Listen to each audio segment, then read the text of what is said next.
بسم اللہ الرحمن الرحیم۔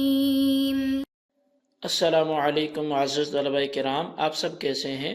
آج ہم نور الانوار کے سبق نمبر 2 کو پڑھیں گے، اور آج کے سبق کا عنوان ہے حمد و شکر کا بیان۔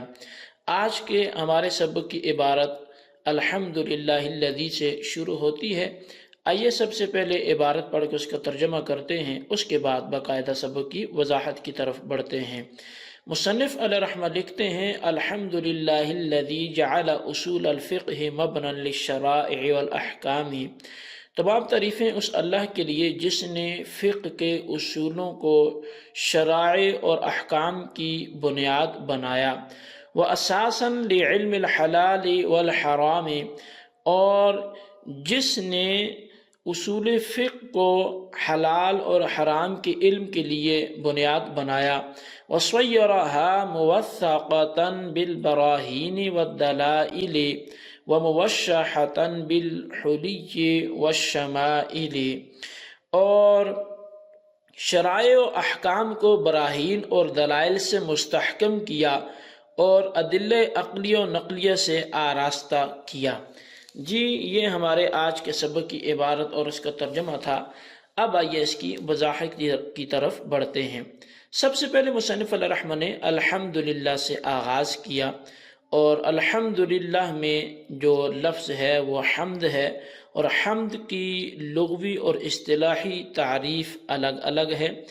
لغوی معنی تو تعریف کرنا ہے، کسی کی ستائش کرنا، اوصاف حسنہ کا ذکر کرنا ہے، اور اصطلاح میں حمد سے مراد ہوا ثناء باللسان علی جمیل الاختیاری من نعمت او غیرہا، کہ اصطلاح میں حمد سے مراد وہ کسی اختیاری خوبی پر، وہ نعمت سے ہو یا غیر نعمت سے ہو، اختیاری خوبی پر زبان سے تعریف کرنے کا نام حمد ہے۔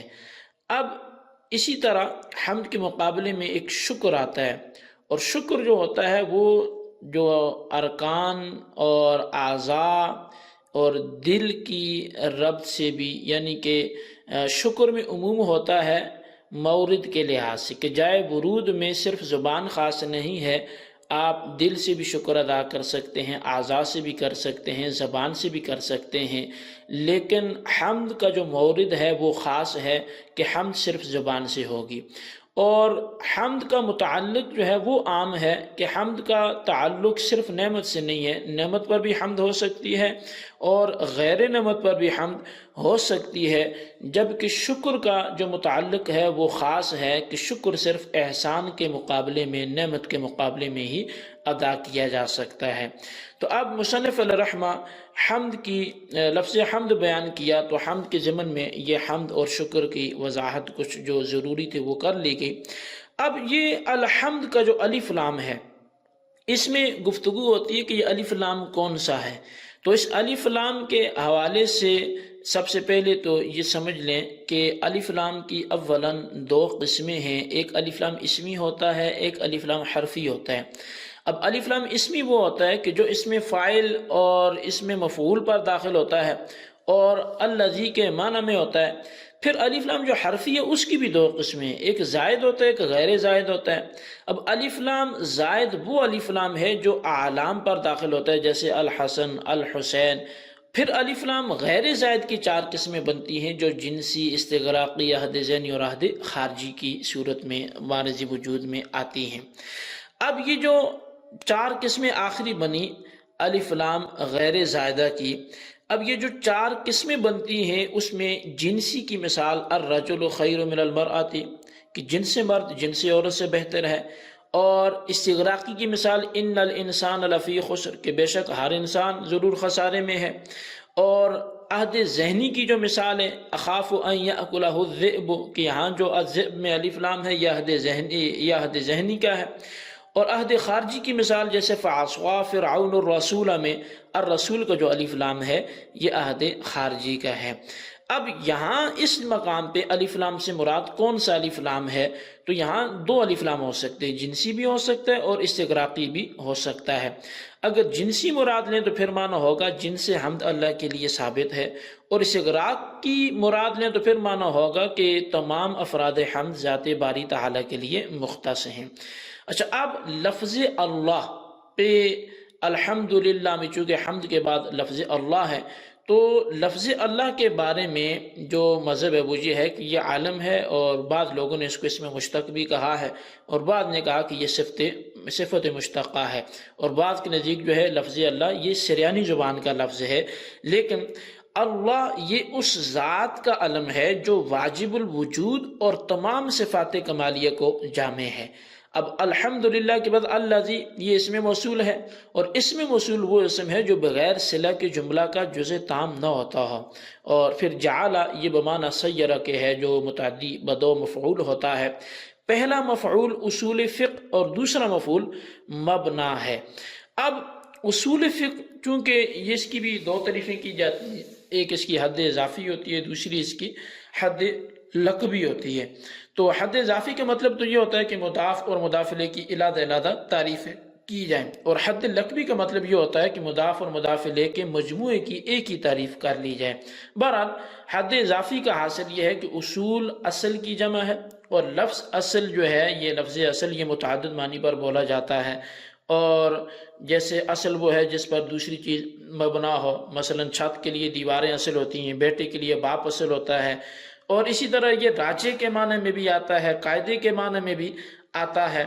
اور فقہ کی اگر بات کریں تو فقہ احکام شرعیہ فرعیہ کے اس علم کو کہتے ہیں جو احکام کے ادلہ تفصیلیہ سے حاصل ہو، جن احکام کا تعلق عمل سے ہوتا ہے ان کو احکام فرعی کہتے ہیں، اور جن کا تعلق اعتقاد سے ہوتا ہے ان کو احکام اصلی کہتے ہیں۔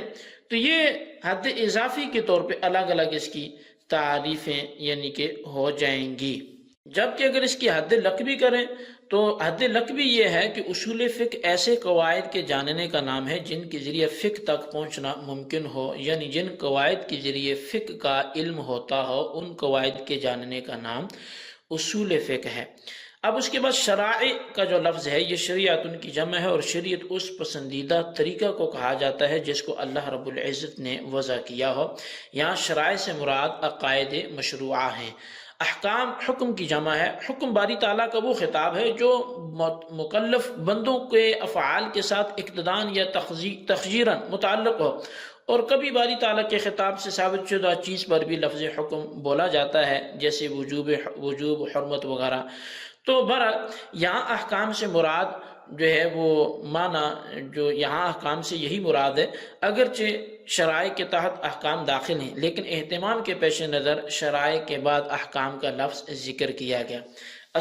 جو اساس کا لفظ آیا تو یہ اساس بنیاد کو بولتے ہیں، اور موثقۃ یہ توثیق سے مصدر سے یہ مفعول کا صیغہ ہے جو محکم اور درست کرنا کے معنی میں آتا ہے۔ اور براہین یہ برہان کی جمع ہے، اور برہان وہ دلیل ہوتی ہے جو مقدمات یقینیہ سے مرکب ہو۔ اسی طرح دلائل دلیل کی جمع ہے، دلیل وہ معلوم تصدیقی ہوتی ہے جو مجہول تصدیقی تک پہنچا دے۔ اور براہین کے بعد دلائل کا ذکر ایسا ہی ہے جیسے کہ خاص کے بعد عام کا ذکر کر لیا جائے۔ یہ بھی کہا گیا ہے کہ براہین سے دلائل عقلیہ اور لفظ سے دلائل نقلیہ مراد ہیں۔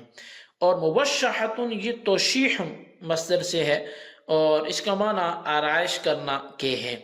اور حلی جو ہا کا ضم اور لام کے کسر اور یا کی تشدید کے ساتھ ہے، یہ سونے چاندی کا زیور اس معنی میں آتا ہے۔